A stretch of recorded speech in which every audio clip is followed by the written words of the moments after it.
Hello, everybody. Thanks for joining today. My name's Simon Craig. I'm currently Chair of Predict, and I'll be starting off this session. Also presenting will be Nicole Pattison. We'll both be speaking about research priorities, followed by Amanda Williams speaking about safety reporting. I'd first like to acknowledge the traditional owners of country throughout Australia and acknowledge their continuing connection to land, waters and community, and pay respects to the people, cultures and the elders past and present. I'm speaking from Berwick in Melbourne, which is the home of the Wurundjeri and Bunurong people of the Kulin Nation. Thanks everyone for joining today. Nicole and I will be speaking about research priorities, a couple of related but separate projects. Firstly, just wanted to talk about why this is important.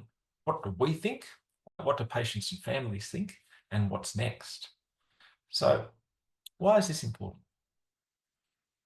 Prioritising what we do really helps us decide what's next, how to allocate limited resources, and really address the most pressing needs to ourselves, the people we work with, and the patients and families that come through our emergency departments. Addressing things that are important to people avoids duplication and waste, enhances the synergy and collaboration between the different departments, and we're more likely to generate impact if we're doing things that are important. We're working within limited budgets and limited resources, and so funding decisions are somewhat reliant on us presenting appropriate priorities. Also, if we're doing things that are important to frontline clinicians and patients and families, well, that will engage them and it also keeps us accountable for what's actually important. So really lots of reasons to prioritise our work. A few years ago now, Heather Dean led a project which involved establishing the research priorities of peds emergency physicians across Australia and New Zealand. But the data collection for this was done in May 2015 and it was published mid-2017. And what that generated was essentially 35 top priorities that were published, and there was a process of a Delphi process with a couple of rounds of surveys, followed by a separate prioritisation process looking really at feasibility and how well that will work in our network. And these were the things that came up. I'm not going to read them all through, but the highlights really were sepsis, intubation, UTI, asthma, abdominal pain, cervical spine injury, and acute limp. And over the last 10 years, we've done a bit in quite a few of these areas. And just looking at the Sonic study for cervical spine injury, Elliot's work with sepsis, with Sentinel and Prompt, and upcoming work, Shane's work around intubation, Layla's leading the UTI studies, and Wayhouse doing abdominal pain work as well based on the spasm study. There's quite a lot that we are doing to address some of these priorities. It's probably time to renew that a little bit. In our Predict members meeting late last year, there was a face-to-face meeting, and within that time, we decided to run a nominal group technique to try and throw together some new priorities. Now, this involved clinicians and researchers and Predict members. And really, the nominal group technique involves generating ideas, recording them, discussing and clarifying them, and then voting. What that looks like was an open discussion where people just sat around in groups and got together and talked and came up with things and recorded them just using a SurveyMonkey tool, which was a very simple question which said, what do you think? What's your research topic? Please be specific if you can around population intervention outcomes, but really just wanted to get ideas down. And we ended up with 174 free text responses, which we then sorted over a day or so into major topic groups and distributed this to all Predict members, including those not at the face-to-face meeting. And what we did, here's an example of what the screen looked like. Lessons learned from an M&M meeting throughout Predict. Is this not at all important or extremely important? How an ED rapid response service improves ED length of stay, KPIs, patient family experience, and the utility and impact of video review of resuscitation cases. This is just what I was putting in as I was doing the screenshot, but people had the option of essentially having not at all important down one end and extremely important down the other. And what we ended up with was 82 responses across the network, including 28 from paediatric ED, 20 from mixed ED, 23 mostly research, and 8 others. There was 40 medical respondents, 35 nursing respondents, which was fantastic. And there was a predominance of respondents from Victoria and Queensland, but there were other states and territories and New Zealand represented. The top 5 topics, based really on the number of people that thought it was extremely important and just averaging it all out. The top 3 relate to sepsis. So specific factors in clinician gestalt and parental concern for sepsis are predictive of outcome, biomarkers for diagnosis and risk stratification, and can we predict those likely to get severe disease? The next 2 related to mental health, particularly agitation, distress, and neurodiverse children. And then there was questions about asthma, magnesium, and treatment escalation for status asthmaticus. Discussions around sedation versus ED sedation versus theatre, early initiation of inotropes for paediatric septic shock, and procedural sedation again. The least important topic were NEAT targets. Now, what do we do with this? We are within the Predict Executive now going through the list in a couple of ways. One, to remove things that were clearly irrelevant to the emergency department, such as a special endocrine topic, which is managed as an outpatient, and so on and so forth. And then we're aiming to break this into 2 groups. One group which needs new knowledge, as in more research, and other where the research outcomes are established, but there may be a need for knowledge translation. And so we're hoping to then arrange them into topics and themes around these 2 areas, whether we need new knowledge or knowledge translation, and then aim to publish afterwards. At the end of this, we hope to therefore have a list of prioritised topics for future research, which will guide grant applications and so on, and also a list of priorities for knowledge translation. And we've done this really because it's time. It's been about 10 years since the last time. But we've also got our eyes on funding calendars and the sorts of things that we'll be looking at, and particularly when it comes to generating new knowledge, the clinical trials and cohort studies round, which opens in September and is due in November this year. So we actually have time to get our house in order, get these priorities done, and then aim to address some of these priorities by putting in some grants around this time of year. That's really all from me. I'm now going to hand over to Nicole, who'll talk about a separate project and what do patients and families think. Thank you very much. Hello, my name is Dr. Nicole Pattison. I'm one of the paediatric registrars from the Royal Children's Hospital in Melbourne. I'd like to start by saying thank you for allowing me to present today, and also thank you to all the Predict members who have helped and supported this project along. Your help and support has been indispensable. I'd like to start by sharing my screen.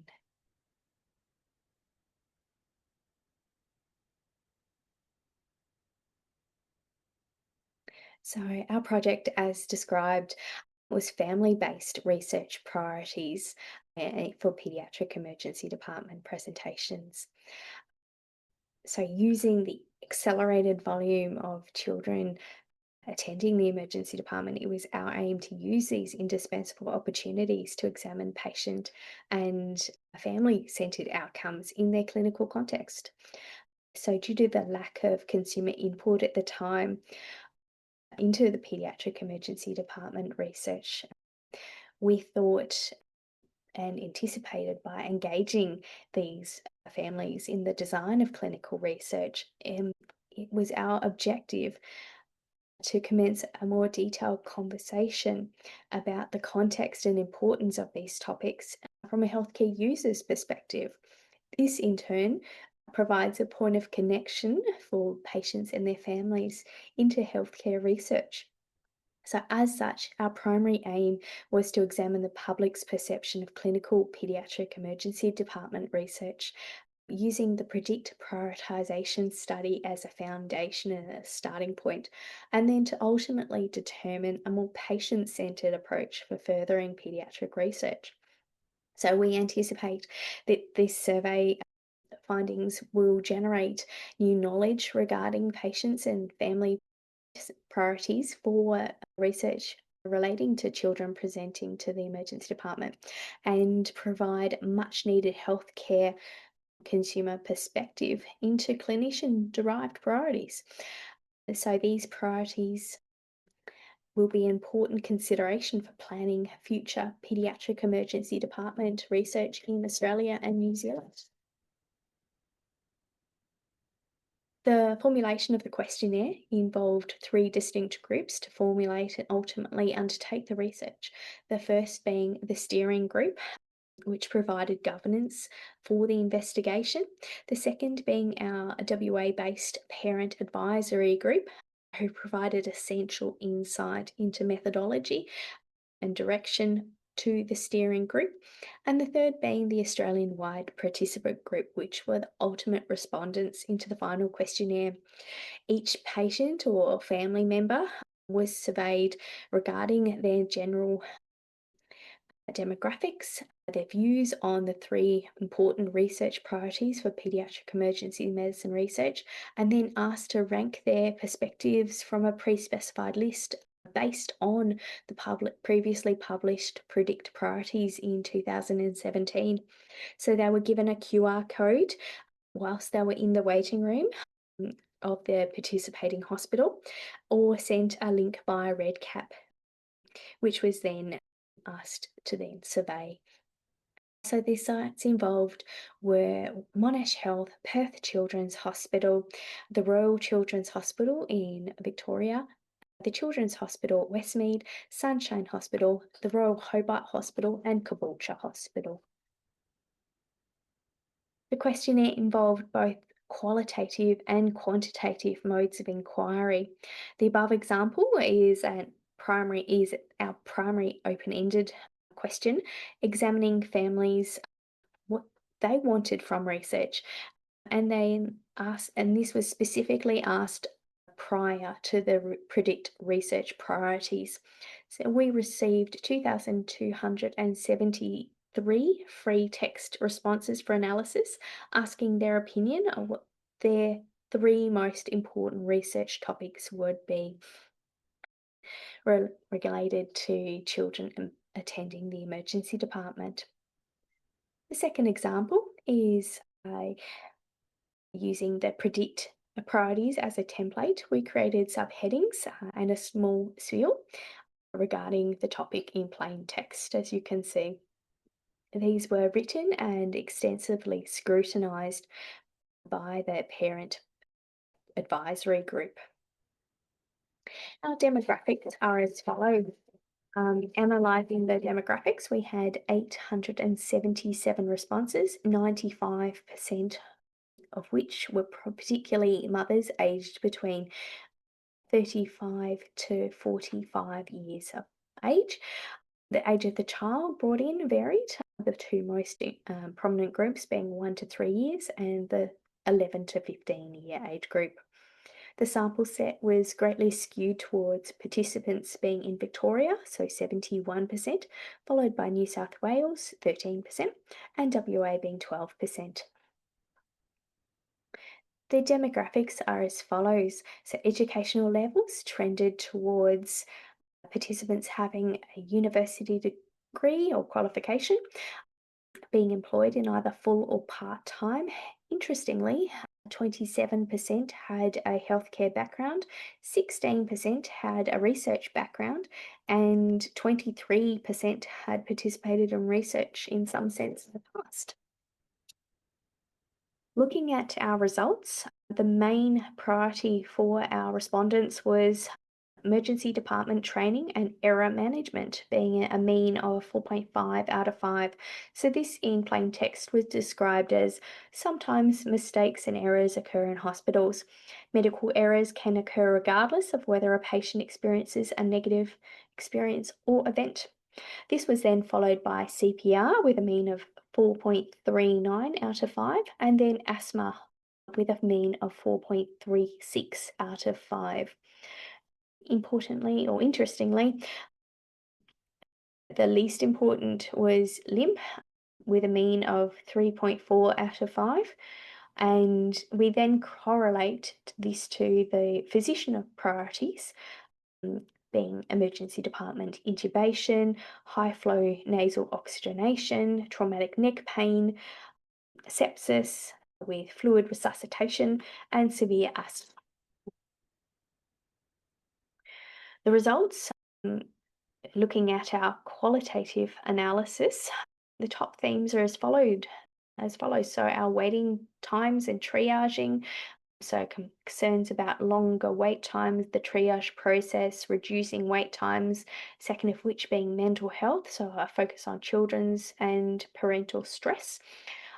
Third being emergency department experience, so an overall care in the emergency department. 4 is pain management, so managing and assessing pain in children, followed by emergency department injury treatment and prevention, this particularly surrounding head injuries, treating injuries and prevention. Number 6 being respiratory issues, so asthma, breathing problems, respiratory infections, followed by infections in general and fever. And then patient-doctor communication, how doctors, nursing staff communicate with patients and their parents.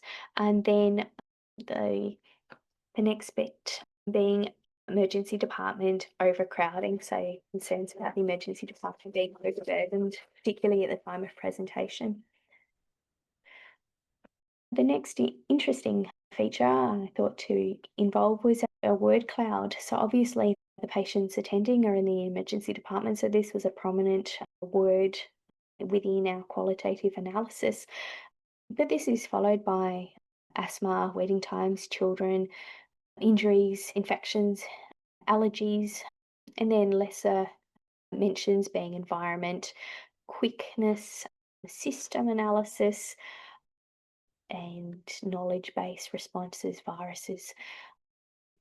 I thought it gave a good broad brush stroke regarding our responses.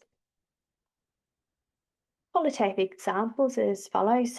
So whether efficiencies could be found in reducing waiting times, do parents actually get the emergency treatment they seek, which was an important factor and mentioned a couple of times, the comfort of the child, the amount of support required in the emergency department, particularly in the context of autism spectrum, and the experiences shaped by the skills and knowledge base of our clinicians, followed by how information is understood by families and the context of their diagnosis, how to know when to come into the emergency department and when to stay home, and what are the long-term psychological effects of frequent presentations in the emergency department.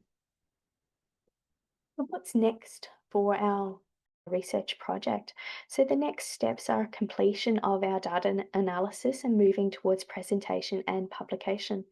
And the ultimate aim is to guide future paediatric predict research using a more family-based and patient-based focus. Thank you for allowing me to present again. If you have any questions or concerns, please do not hesitate to give me an email on Nicole, Nicole.Pattison, Pattison, at rch.org.au. Thank you very much. Goodbye. Okay, so my name's Amanda Williams. I'm the research coordinator at the Royal Children's in Melbourne, and I've been asked to present on safety monitoring and reporting. Hang on. So the aim of my talk is simply to provide an overview for the procedure of collecting and reporting of adverse events for investigator-initiated trials. So I'm not going to talk about sponsored trials because within Predict we don't really do sponsored trials involving investigational medicinal products or medicinal devices conducted under the Clinical Trial Notification Scheme or the CTN. So just to clarify, IMPs are a pharmaceutical form of an active ingredient or placebo, which is being used in a clinical trial. So essentially a clinical trial of a drug. And this includes both approved medicines and unapproved medicines. And interestingly enough, within the approved medicines, they may be approved for an alternative reason to what you're using them for in your study. So one of the studies I'm going to talk about a lot in this is the prompt bolus study. We're doing a study looking at children who present with sepsis, and we're comparing normal saline with a balanced fluid, so plasma light. Sorry, somebody's just not on mute. To Melbourne on the weekend, watch the footy. So yeah, normal saline versus a balanced fluid in the treatment of sepsis, so for bolus and a maintenance fluid. And interestingly enough, we actually had to go under the CTN for normal saline because normal saline actually isn't approved for use in children. So even though you think it's a drug that you might use every day, when you're setting up your trial, you do need to look at the approved medicines and what they're actually approved for. And an IMD is a medical advice being assessed for safety or performance in a clinical investigation. So safety monitoring, it's a big topic. What is it? Where do I get information for it? Who's responsible for it? How do I document it? How do I report it? So many questions that we get every single day when we run trials. There's a lot of information out there, and I've linked a couple of sites that are relevant, mainly the NHMRC guidelines and the TGA clinical trials page. There's also some good information within MCRI on the Credo page, and if anyone's interested, I'm happy to send it to people. And I think that there is a protocol template linked within the Predict website that has a very good comprehensive safety monitoring section in it. Who's responsible for safety monitoring? The sponsor investigator is responsible for establishing the processes by which the safety of participants will be monitored during a trial. Hear this term sponsor investigator regularly. Who is this person?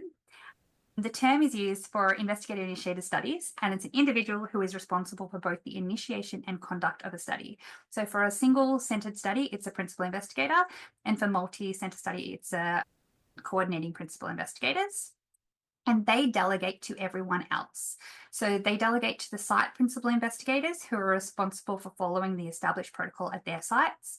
And then they also delegate it to the research teams who are responsible for collecting the adverse events. So essentially every single person involved in the trial is responsible for safety monitoring.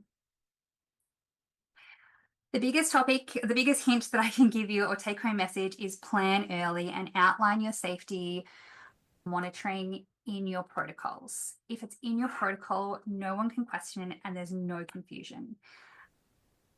And outlining it very specifically at the start will save a whole lot of problems at the end. So you need to conduct a trial-specific risk assessment and develop a plan to manage the identified risks. And this should be clearly outlined in the protocol. And when you're determining the risk to your participants, include an assessment of the known risks of the intervention, as well as the risks to the patients simply through the trial conduct, so through study procedures. Ensure that the risk assessment and risk management plan contains the assessment and management of the risk, safety reporting definitions, procedures, responsibilities, and reporting timelines. Any serious adverse events that are expected or unexpected or do not require immediate reporting, and I'll go through these later because they're really important, and the role and composition of any oversight committees such as DSMBs. So capturing and eliciting adverse events, how do we do it? Adverse events can be identified through many different ways, but for us running clinical trials, mainly through participant reports, so asking the participant themselves or sending out a link to them. The best way to do this is through open-ended questions. So questions like, how have you been since your last time you saw us? Have there been any issues? Rather than saying something like, oh, do you think you've had any nausea recently? Because you don't want to be suggesting any adverse events. Through observations of the participants, like their blood pressure or heart rate, or through reports such as lab reports, ECGs, CTs. Within your protocol, you need to outline when the adverse events will be captured. So the timeline in which you'll be collecting them in, when you're going to start collecting them, when you're going to stop collecting them, keeping in mind that all adverse events must be followed until resolution or stabilization. So you might decide to start collecting adverse events from when the patient's randomized or from when you give the investigational product. Or if you think that there's going to be problems during your screening procedures, you might even want to start way back at when you consent them. So all new adverse events need to be collected for the duration of the intervention. The other thing to keep note of is that adverse events that occur prior to the time point that you decide that you're going to collect from, so for example, prior to randomization, you don't need to collect those as adverse events. So for example, if a patient comes in and they've had a seizure en route to hospital and then you randomize them into your study, something irrelevant to a seizure. You don't need to capture that seizure information because it occurred pre-randomization if randomization is your time of collecting adverse events. You need to outline in your protocol very clearly how your adverse events will be captured. So usually you capture them on your case report forms, plus they need to be captured in the source documents, which are usually like the medical records. Who's responsible for assessing the adverse event? So is it the site PI or a delegate? And the requirements for expedited reporting for the sponsor investigator and site PIs.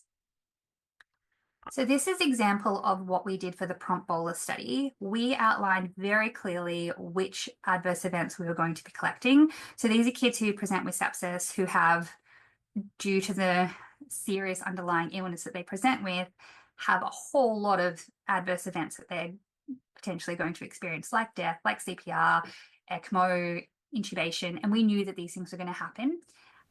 So we've listed them all in our protocol. In addition to the serious adverse events, we've also listed safety outcomes that we expected to see and how long we were going to assess those safety outcomes for. And I'll talk about safety outcomes and stopping criteria in a little while. So how do you assess adverse events? Adverse events have 4 criteria that you need to assess them for: seriousness, expectedness, relatedness, and severity. So the first one we'll talk about is seriousness. So adverse events can be classified as non-serious or serious. People get very confused with the term serious and severity. These two terms are not synonymous. I'll just break them down. The term serious is based on participant event outcome or action taken, and it's usually associated with events that pose a threat to a participant's life or functioning. Whereas severity is used to describe the intensity of a specific event, and that event itself may have minor medical significance. So for example, a patient might have severe nausea, but that's not a serious adverse event because it doesn't really affect the patient's life or functioning. Whereas a patient might have a mild stroke, but by definition, a stroke is serious because it's affected the patient's functioning. So severity is mild, but it's definitely a serious adverse event. Seriousness is really important because it serves as a guide for defining regulatory reporting obligations. So an adverse event is any untoward medical occurrence in a participant administered intervention, but it does not necessarily have a causal relationship with this intervention. A serious adverse event is any event that results in death, is life-threatening, requires hospitalization or prolongation of existing hospitalization, leads to persistent or significant disability or incapacity, or is a congenital abnormality or birth defect. And the last one is probably never going to be relevant to predict, but it's usually looking at pregnant women or in utero studies. The second one is the expectedness. So we have to assess whether the event is expected or unexpected in terms of the current known safety profile or the intervention or the disease studied. So an adverse event will be considered unexpected if the nature, severity, or frequency of that event is not consistent with the risk information previously described for the trial intervention or the medical condition being studied. So just to go back, for the prompt bolus study, we listed in detail what adverse events we expected to see during the study and what adverse events we didn't expect to see. And that's really helpful for later on when you're reporting them. The third one is severity. So like I said before, it describes the intensity of a specific event, and you grade them through mild, moderate, and severe. So mild doesn't require any treatment and it doesn't really affect them. Moderate can cause some discomfort. It can interfere a little bit with their daily activities and it may require a little bit of medication. And severe are events that prevent their usual activities or require complex treatment. So examples might be mild, might be a kid who develops a slight rash after they get an antibiotic, they don't need any treatment and they go on with their day. Moderate might be a kid who has a headache afterwards, needs to lie down and have some Panadol. And severe might be the severe nausea that's vomiting all day in bed, needs multiple doses of ondansetron. One of the most important one, other than seriousness, is relatedness. So you need to assess whether the event is related to the trial intervention or procedures. So whether there's a causal relationship between the intervention and the adverse event. Within your protocol, you need to describe the method of determining this relationship. You can use a binary assessment, so related or non-related, or a scale of relatedness, which I have here. You need to evaluate the relatedness considering etiologies such as the history of the underlying condition, trial-related procedures, accidents, and other external factors like other illnesses or therapies that they're receiving. And the main thing you need to keep in the back of your mind is in a clinical trial, the trial intervention should always be suspected. So it's not innocent until proven guilty, it's guilty until you prove it innocent. So for every adverse event, you're thinking, did my trial intervention cause this adverse event? And then you work backwards from that. So for prompt bolus, we've listed 4 levels of the scale from unrelated to definitively related. And we haven't outlined in our protocol the different adverse events and whether they're related or unrelated, because it completely depends upon that patient, their treatment, and the arm that they're randomized to. So it's something that you really need to look at on a per patient basis. The biggest thing that you should do when you're starting your study, if possible, is outline all your serious adverse events very specifically. You can do it in your protocol, but it's probably easy to do it in a standalone document like your MOO or just a adverse event form. This is what we have for prompt bolus. So we have the adverse events, a definition, and then serious severity and expectedness. This came about because we initially had just had expected versus not expected, but the PIs on this study range from emergency clinicians all the way through to intensivists. So when I was listing things like vasoactive infusions or mechanical ventilations as severe, because to me they are severe, the intensivists were like, no, they're not severe. Every kid in ICU is on these. It's just standard treatment. So we realized also, because this is being conducted across 4 countries, that we wanted everyone to be listing them exactly the same. So we came up with this document, and everyone has this open next to them as they're assessing their adverse events, so that every single adverse event across all 4 countries are assessed exactly the same. So the CPI and site principal investigators have responsibilities of expedited reports of these safety events that are serious, unexpected, and related. So these 3 criteria. For drug trials, they're known as SUSARs, so suspected unexpected serious adverse reactions. And for device trials, they're called unanticipated serious adverse device effect. And the 3 things you always need to think: is this adverse event serious? Is it unexpected? And is it related to my trial? If yes to all 3, you need to report it immediately, and we'll go through reporting shortly. Other things to think about when you're assessing adverse events: is there a possible drug-to-drug interaction between your study drug and a separate medication that they're receiving, and it should be reported as a SUSAR. SUSARs that are causally associated with a placebo should be reported as a SUSAR. So if the patient has an allergic reaction to one of the ingredients within the placebo. And the other one is if you're using a product for the reason that it's approved to be used by, and you still have a SUSAR for it, you still need to report that SUSAR even though you're using it for its approved use. How do you document adverse events? They should be captured within the study CRF, and they need to include everything here. So an assessment of the 4 criteria. If it's serious, you need to outline the criteria for its seriousness and why it's serious. You need to provide a narrative for the serious adverse event, and is it classified as a SUSAR?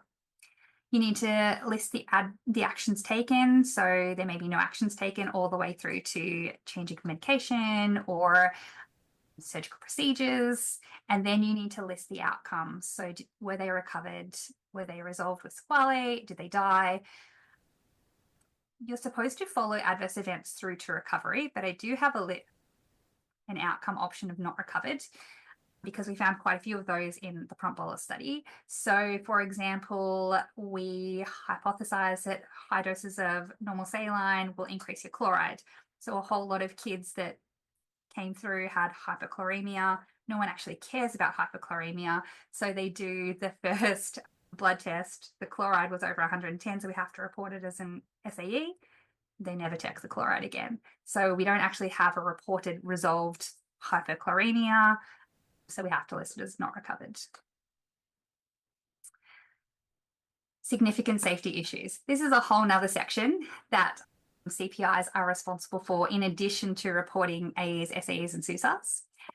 So they're responsible for monitoring all adverse events to enable timely identification of any significant safety issues. So an SSI is a safety issue that could adversely affect the safety of participants or material impact on the continued ethical acceptability of the trial. They usually result in actions such as reporting of an urgent safety measure, safety-related changes to the protocol and other trial documents, a temporary halt or an early termination of the study. USMs, or urgent safety measures, are a subset of these SSIs where the CPI acts immediately to protect participants from immediate hazard to their health and safety.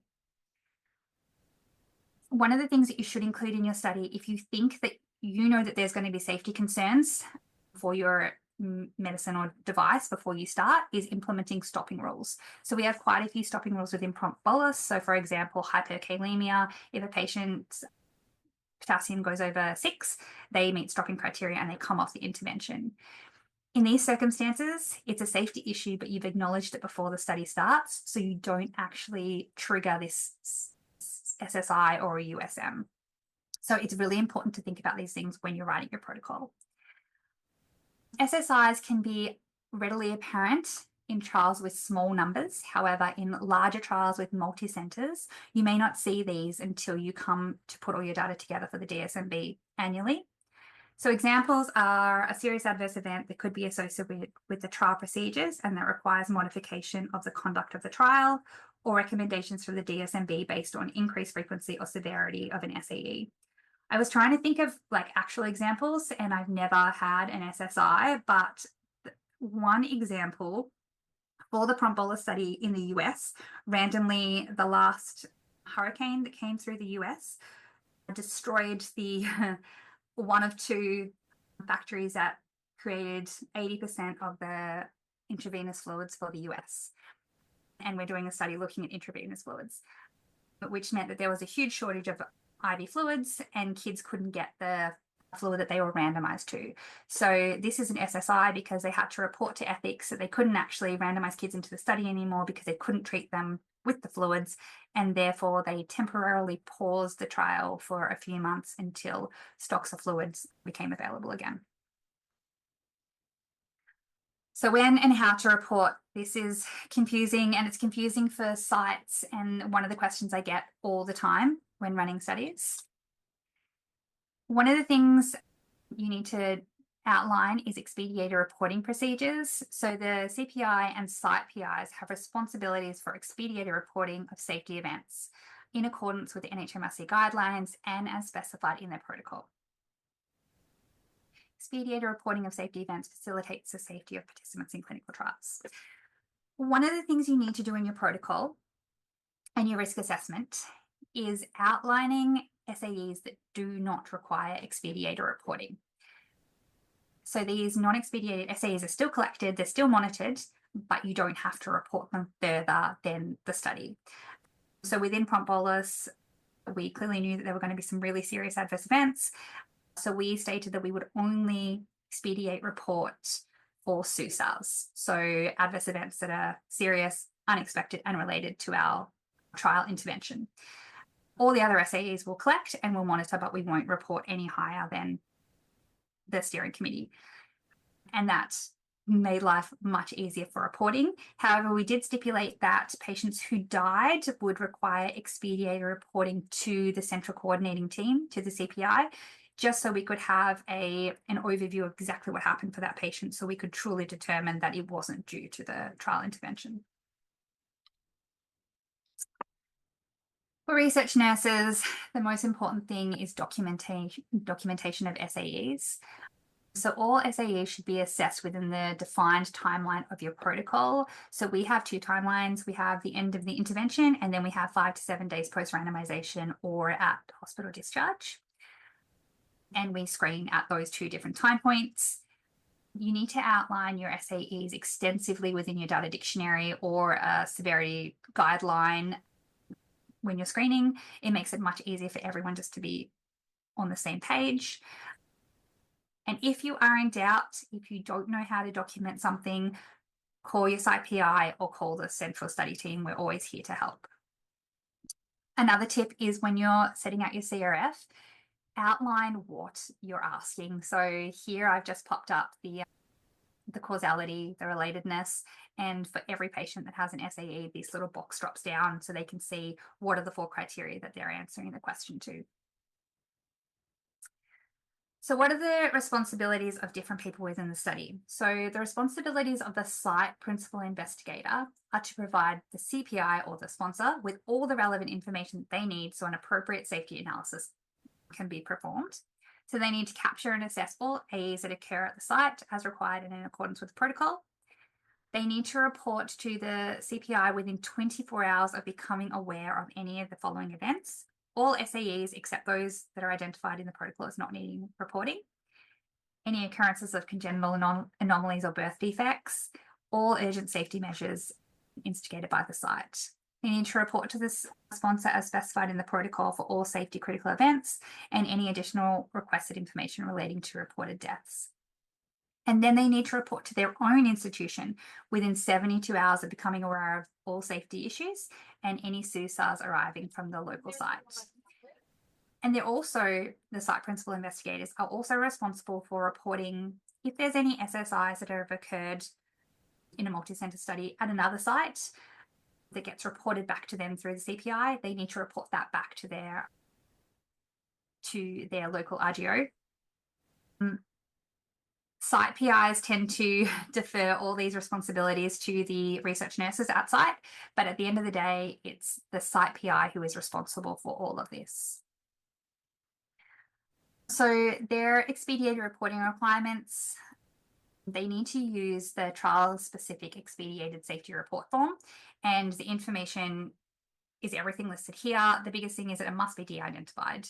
So you can't send any identifiable information to another site or to the other central site. And this includes if you're sending scans or medical notes, you just really need to make sure you're de-identifying it all. When you're reporting to your local RGO, you just use your locally approved processes, and everything that you've sent to your local RGO must be sent to the central team as well. And then we have the responsibilities of the sponsor investigator or the CPI. So they are responsible for reporting to the overarching approving HRAC, to the TGA, and then back to the site investigators as well.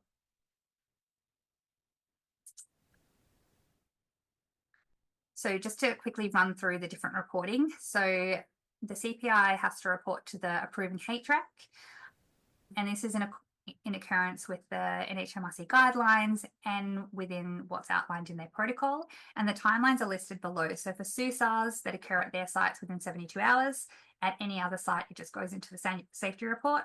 All SSIs within 15 days and USMs within 72 hours. In addition to reporting all this, it's a CPI's job to submit an annual safety report, and it needs to include all the safety issues that have happened during the study, evidence of ongoing safety monitoring, that you're following the trial-specific safety plan, and that you've adapted your safety monitoring plan to address any emerging safety issues. And this gets reported yearly. It's usually the research coordinators that do this, and I usually just submit it with my annual progress report. A thing to note is that you'll submit this to the overarching HRAC and they will acknowledge it back to you, and then you need to send that acknowledgement to all the sites so that they can submit it with their annual progress report. They need to report to the TGA as well. So the sponsor investigator must assess and categorise safety reports received from site PIs and report all SUSARs occurring in Australian participants to the TGA.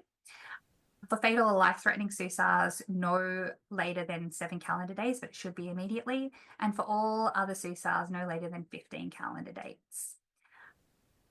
For USMs, it's within 72 hours. And then everything else, so if the study needs an amendment because of a safety issue or a temporary halt or an early termination, these all get reported to the TGA within 15 calendar days. I've just popped a note here about blinded studies. When you're unblinding a study for an adverse event, it should ideally just be broken by the CPI.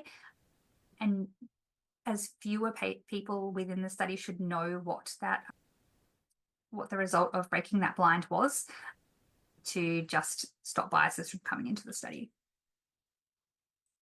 Another thing we need to report is to the sponsorship committee. This is annually, and you report to your local sponsorship committee that oversees the trial.